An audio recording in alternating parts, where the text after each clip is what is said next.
How to create a database in DirectAdmin.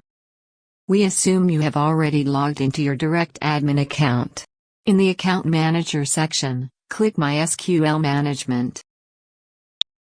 It is the MySQL Database Management interface, where you can create new databases, or manage existing ones.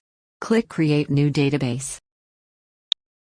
Create database name and password in the text input boxes provided.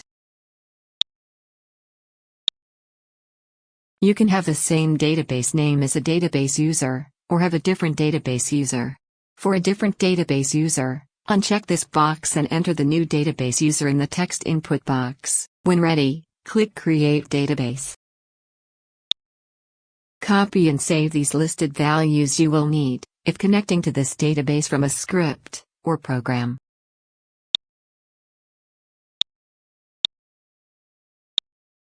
Here it shows the just created database. From this page, you can manage and modify user privileges. In the existing databases, we will learn about it in other tutorials. Thank you for watching.